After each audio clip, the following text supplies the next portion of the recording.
2025 marks the 50th anniversary of the launch of the Lotus Esprit, a wonderful wedge of a car with pop-up headlamps that was a joint creation of the maverick engineer Colin Chapman and the brilliant designer Giorgetto Giugiaro. During the 28-year production run, Lotus produced over 20 variants of Esprit, each with their own appeal and key features. What I want to do in this video is give you an overview of the main Esprit models and pick out which ones I think would make a good buy, subject of course to a thorough pre-sale inspection. But first of all, let's divide the Esprit model history into two main groups. The Giugiaro Esprits built between 1976 and 1987, and what are referred to as the Stevens Esprits from 1988 onwards. Kicking off then with the Series 1 or S1. Produced from 1976 to 1978, the original model made a huge impact in the mid-engine supercars market, no doubt helped enormously by its starring role in the 1977 James Bond film The Spy Who Loved Me.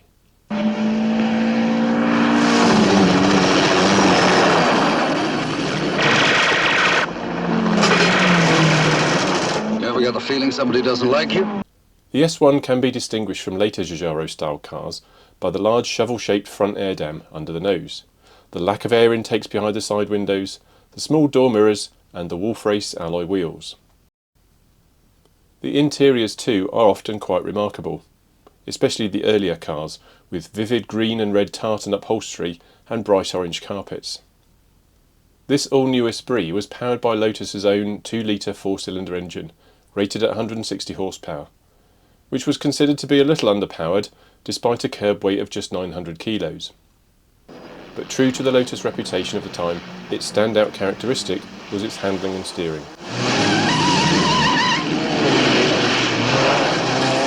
Only 718 S1s were built, so they're relatively rare, but they can be found in the classifieds from 40,000 for a road-ready example, up to 80,000 for one restored by a specialist, such as this one by my Lotus Esprit whisperer friend Matt Oxley. In 1978 the Esprit was revised and relaunched as the S2. Visible changes included a restyled black front air dam which continued down the sides to form a narrow side skirt. Also added were larger door mirrors, taken from contemporary Ford models, and black painted air intakes, sometimes referred to as ears, that were behind the side windows. At the rear, the iconic taillight units were borrowed from the Rover SD1, and the wheels were swapped for Speedline alloys. The interiors were restyled too, many of them featuring a bizarre flocked velour material known as marcasite, with stainless steel trimmings. Running S2 Esprits can be bought for £30,000 to £40,000. To celebrate winning the Formula One World Championship the previous year, 1979 saw Lotus launch a limited-run commemorative edition Esprit, more commonly referred to as the JPS or John Player Special Edition. Around 150 JPS cars were built, each painted in black with gold wheels and decal trims to match the JPS brand, which had sponsored the Lotus F1 team in 1978. The cars also had a special gold and black interior and a numbered plaque. These World Championship commemorative editions typically sell for 20,000 to 30,000 more than the regular S2. In terms of running gear, very little changed until the stopgap S2.2 came along in 1980, which, as the name suggests, increased engine capacity to 2.2 litres, giving more torque but no more power. The backbone chassis were also galvanised for the first time on the S2.2. But only 88 of these interim models were built, so they come to market very rarely, although prices are not dissimilar to those of your regular S2. Alongside production of the S2, Lotus began developing a turbocharged engine, prompted by an aftermarket conversion supplied by Lotus main dealer Bell and Colville. And in 1980 they launched another limited edition Esprit in the livery of their new F1 sponsor, Essex Overseas Petroleum Corporation. These Essex Turbo Esprits were powered by the new 2-litre dry-sump turbocharged engines, bringing power up from 160 to 210 horsepower. To cope with the additional power, the rear suspension and chassis were redesigned to incorporate a new top link to de-stress the drive shafts, which in the S1 and S2 had formed part of suspension to reduce weight.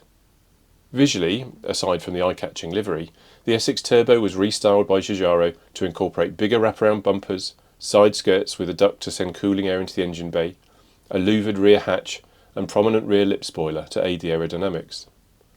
Larger three-piece compomotive alloy wheels completed the exterior look. Bright red leather upholstery made for a dramatic interior, and a roof-mounted Panasonic stereo added to the aircraft cockpit feel of the new look Esprit. Only 45 cars were painted in Essex livery, and about another 100 otherwise identical dry-sump Turbo Esprits were built. 2 of those cars featured in the 1981 James Bond film For Your Eyes Only. One, in white, had its burglar protection tested.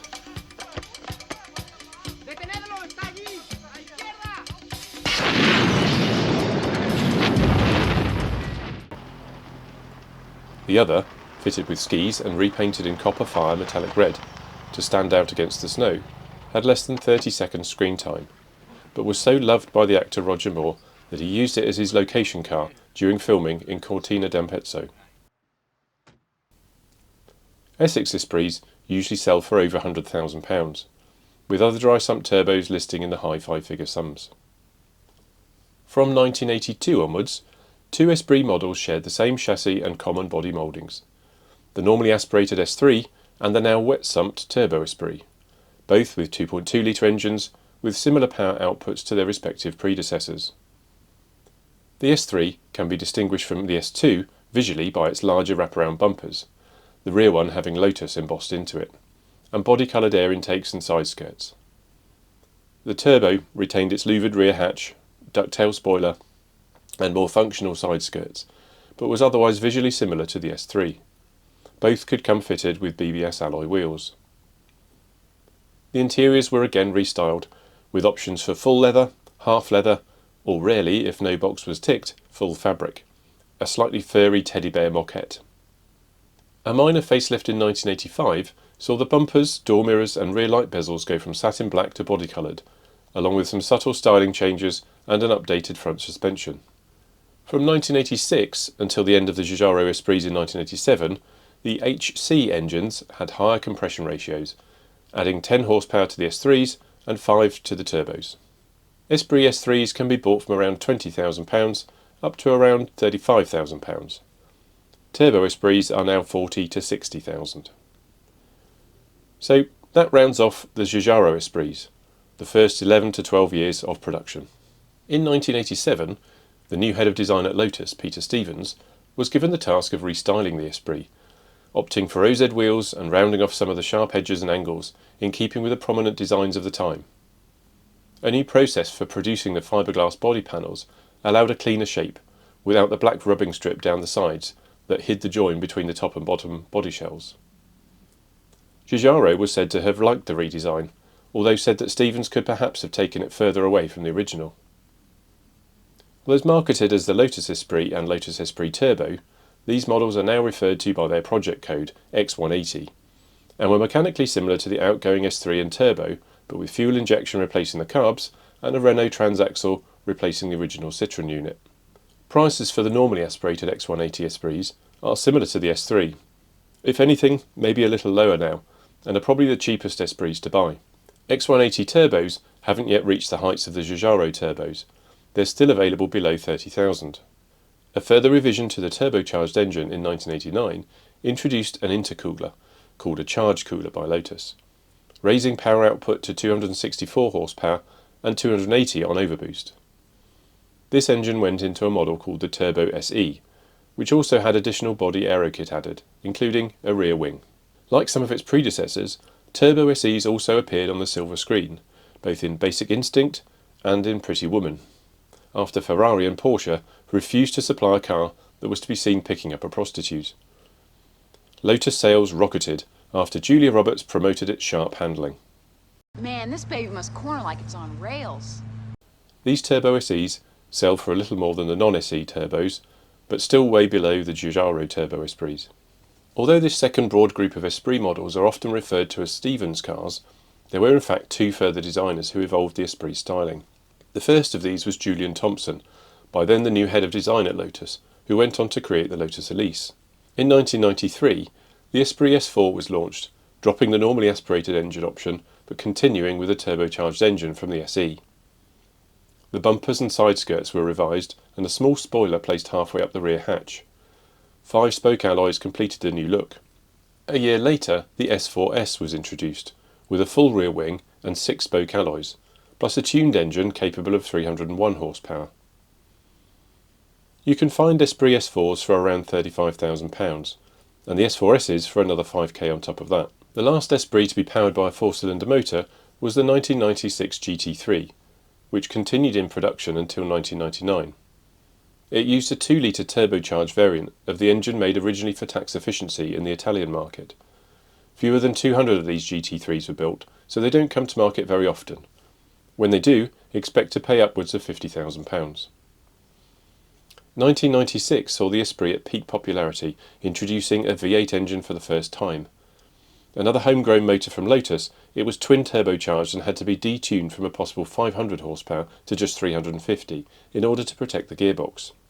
The V8 models continued until the end of Esprit production in 2004, with variants including the light-weighted 1999 limited run Sport 350 with a large carbon fibre rear wing.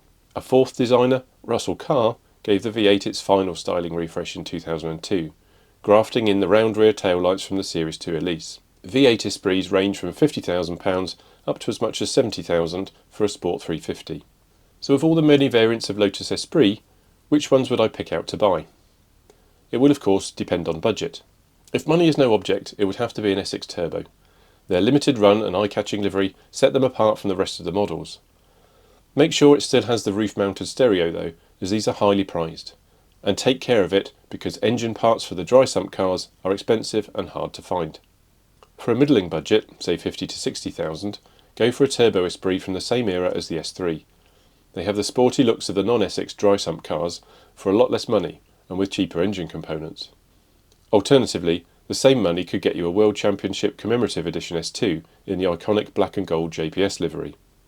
For an entry-level Esprit, at say less than 30,000, go for an Esprit S3 like mine, retaining the original Giugiaro looks but with mechanical improvements over the S1 and S2. Be aware though, that a £20,000 S3 could well need 10 to 15,000 spent on it. If you want to know how I know this, check out my Lotus Esprit diary playlist. Whichever Esprit you go for, do your homework, and if you can, take someone who knows about Esprits with you to inspect a car before buying it. I trust you found this video informative and helpful, and I hope this marks the start of your own journey with a fabulous Lotus Esprit. Thank you very much for watching. Don't forget to like, comment and subscribe, and I'll see you in another video. Bye bye. Can you swim?